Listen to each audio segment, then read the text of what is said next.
Tiwala ang Malacanang sa kahandaan ng Commission on Elections para sa gaganaping midterm election sa Lunes. Si Rocky Ignacio para sa Kabuang Ulat, live mula sa Malacanang.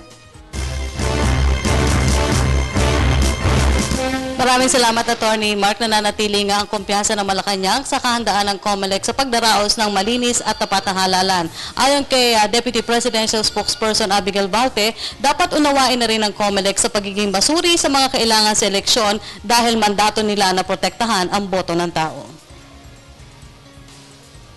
Ilang araw bago ang eleksyon, nagpahayag ng tiwalang Malacanang ng COMELEC na gawing maayos at tapat ang halalan. Nagsalita ang palasyo kaugnay sa isinasagawang testing ng COMELEC sa mga PICOS machines. Ayon kay Deputy Presidential Spokesperson Abigail Valte, kumpiyansa sila sa pahayag ng komisyon na walang malaking aberya dito. Well, again, we have to put it in perspective. Out of the thousands that were tested, ilan yung nag-register ng may mga glitches. Nasa 100 something. You can get the exact figure from them. So, anticipated na naman nila yon na meron talagang magkakaroon and they need to address those glitches immediately in time for Monday. Gid pa ni Valte, may inilatag na rin ang mga anyang contingencies ng COMELEC sakaling may lumutang na problema sa mga gagamitin sa eleksyon. Dagdag pa ni Valte, dapat rin maunawaan ang pagiging masuri ng COMELEC dahil na rin sa mandato nila ang pagdaraos ng malinis at may kredibilidad na halalan.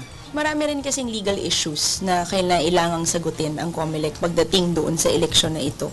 So, enormous, medyo malaki din po yung mandato na kailangan nilang trabahuhin, and perhaps that is also given na marami din po silang iniintindi at all at once, all at the same time. So obviously, we assume that they have prepared the correct contingencies for certain instances. Katulad po nung nangyari kahapon, apparently out of the thousands that were, the machines that were tested, merong minimal glitches doon sa mga in the hundreds. So, ina-address, minor naman po according to the COMELEC, minor naman po yung mga glitches na nahanap nila kahapon, and of course they intend to remedy those. Samantala, ipinauubaya naman ng Malacanang sa COMELEC ang umanay resolusyon nitong idiskwalipika ang 12 party list groups ilang araw bago ang halalan sa Lunes.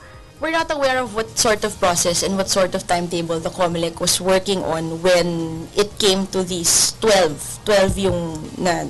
Samantala, nakatuon naman si Pangulo Aquino sa governance at nagpahinga sa mga campaign sorties. Umaasa pa rin ang palasyo.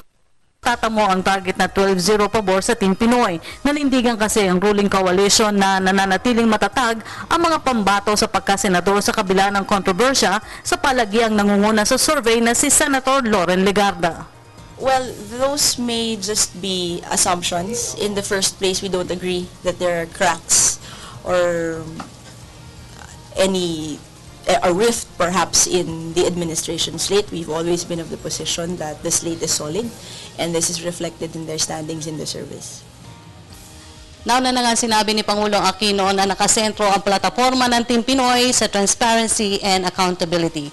At yan po ating pag-uulat mula dito sa Malacanang sa tulong ng RTVM. Ako po si Rocky Ignacio para sa Telebisyon ng Bayan.